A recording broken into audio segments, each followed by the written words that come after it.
For you a video. Yemen's Houthi rebels have released footage of the hijacked India-bound ship. Take a look first.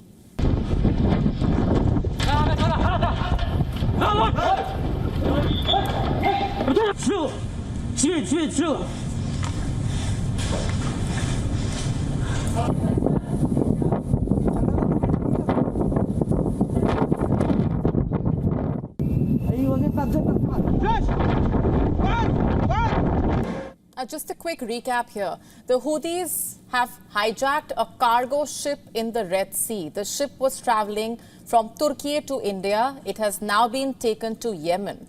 There are 25 crew members on board the vessel. Many of them are from Ukraine. Some are also citizens of Bulgaria, the Philippines, Mexico, Romania. There are no Israelis on board. The ship was neither flying under the flag of Israel, nor is the vessel registered in Israel. So, why did the Houthis hijack it? Because the ship has a long connection with Israel. But you see, this connection is not obvious and visible to the naked eye of a group of fighters looking to hijack a ship in the Red Sea. So how did the Houthis know which ship to target? Did some country provide the fighters with intelligence? Tell them which ship they should be attacking? I will tell you why I asked this question. You see, the Red Sea shipping route is one of the busiest in the world. There are thousands of ships transiting through this stretch of water daily. In fact, this map will give you an idea of the kind of maritime traffic I'm talking about. So, of these ships, how did the Houthis manage to find a ship with an Israeli connection? The ship is called Galaxy Leader. It was sailing under the flag of Bahamas. A quick online search says that the ship is owned by a British company. It is called Galaxy Maritime Limited, and it is registered at the Isle of Man. The ship was chartered by a Japanese transport company called Nippon Yusen. It's only upon digging further that one finds that Galaxy Leader's owners are associated with Ray Car Carriers, a company that was founded by Abraham Ungar. He is one of Israel's richest men. He is popularly called Rami. Now, how did the Houthis know any of this? How did they find the Israeli ship? How was it spotted among the hundreds and thousands of others? Unless there was someone supplying the group with intelligence. Was it Iran? You see, the country is accused of backing the Houthis. Tehran has denied helping the Houthis in this hijacking operation. But you saw the video. Is it possible the Yemeni rebel group planned and executed this operation alone? The fighters used a helicopter, wore commando-style bulletproof vests, had assault rifles. How could the Houthis possibly have carried out this operation in such a professional manner without any external help? Private intelligence firms are calling the hijacking an Iranian-style vessel capture. Some are pointing at how the attack is reminiscent of the vessel seizures that Iran's Revolutionary Guards would carry out in the past. And here's what's interesting. The hijacked ship, the Galaxy Leader, passed by one of Iran's cargo vessels before the attack. This Iranian vessel is called Behzad. It's sanctioned by America. US suspects this cargo ship moonlights as a forward spying base. Behzad is in the Red Sea since the year 2021. It replaced an Iranian vessel called Saviz, which too was suspected of spying. Do you see what all of this is pointing at? Tensions are increasing at the Red Sea. The stretch of water is crucial for cargo. Most ships traveling from Europe to Asia take this route. It is the shortest and hence most cost-effective. But the hijacking of the Galaxy Leader points at a disturbing sign. It is a sign of how the war in West Asia could take a toll on the global supply links. In fact, Reuters is reporting that at least 2 commercial vessels linked to the same company have already changed their course in the Red Sea. And if a ship is to avoid the Red Sea of the Gulf of Aden altogether, then the alternative route is to sail around Africa via the Cape of Good Hope. This means the journey becomes longer and costlier. If such incidents of hijacking become the new normal in this war, then shipping companies may not be left with much option. Has the Great Britain joined the so-called Third World? In a heated government hearing this Monday, UK lawmakers grilled their Defence Procurement Minister, James Cartledge. Why, you ask? Well, the truth is so shocking, it might be hard for you to believe it. It appears that Great Britain does not have a great track record when it comes to ensuring the dignified living conditions for its armed forces. British military personnel have reportedly been living in appalling conditions in what have been described as rat-infested barracks. And this raises a bigger question. Has the Great Britain descended into a standard it often gives other countries it looks down upon, the Third World? They say you should judge your government by how they treat the most vulnerable, also their armed forces. The armed forces protect the country from all kinds of threats. Then shouldn't they be taken care of by the country? As the lawmakers grilled the UK government on Monday, the British lawmaker Helen Morgan brought attention to one constituent's living condition. The military personnel were reportedly living in rat-infested accommodation, with 2 to 6 soldiers living in the same room. Can you imagine that? The condition was so bad, in fact, that makeshift measures were taken.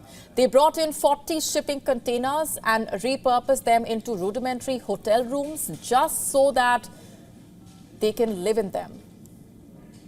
Seeking accountability, the lawmakers pressed Cartledge for reassurance on whether there were concrete plans to improve the living conditions. Another lawmaker claimed almost 5,000 military personnel's homes were plagued by black mold and damp walls a year ago. Many of these properties have families with kids living in them. A year on, they continue to live in these conditions. They say at least 60% of these housing units require immediate attention. The lawmakers have said that the situation was not good and demanded that the government fix the accommodation. In response to that grilling, Minister James Cartledge apologized and assured that he will look into these claims.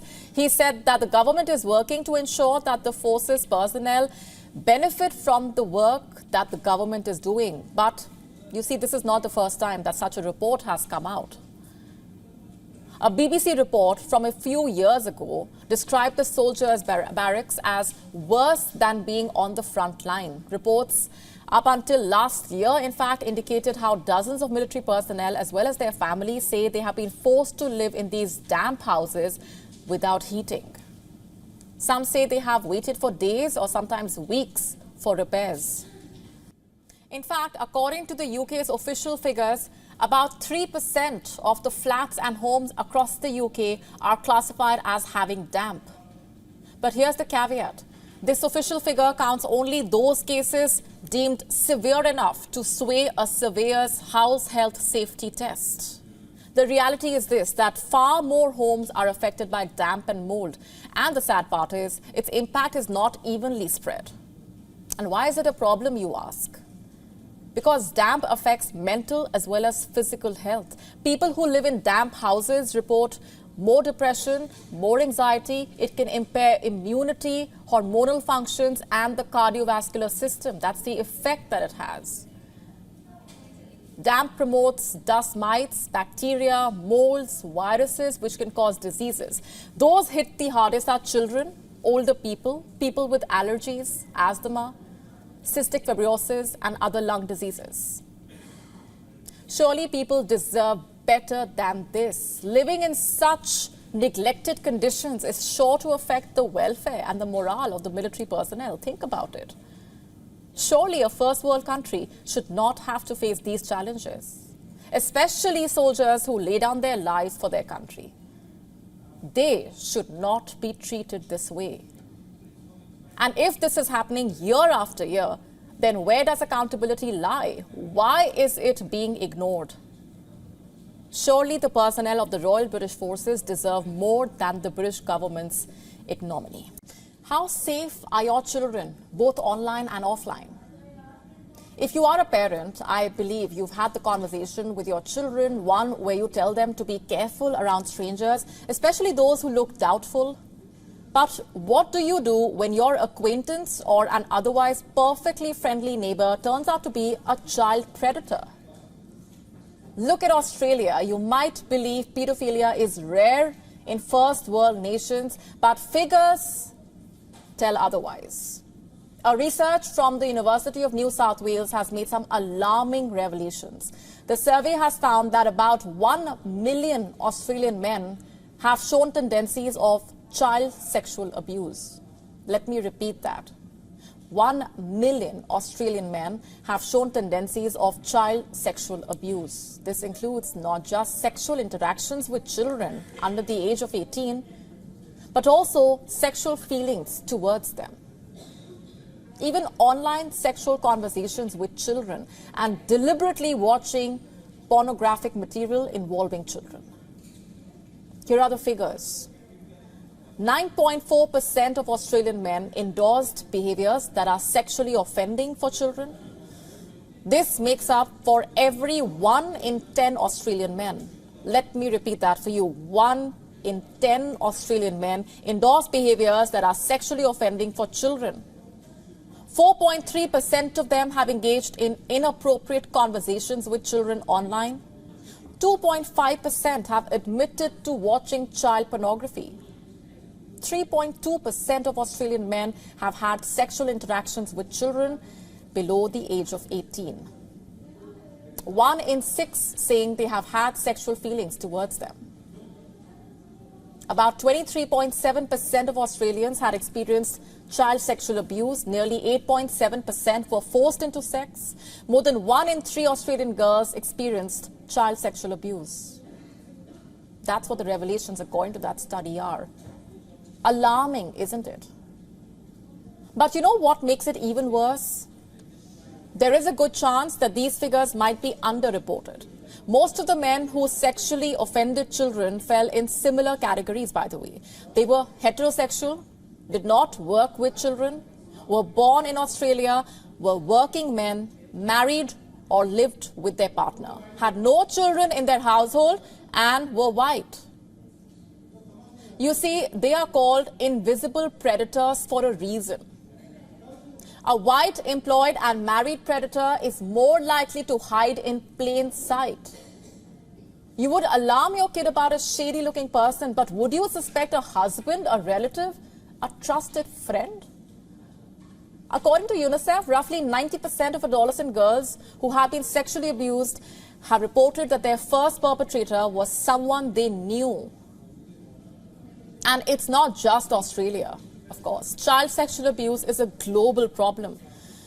At least 120 million teenage girls globally have been forced to engage in sex or perform other sexual acts, and that makes up for every 1 girl in 10.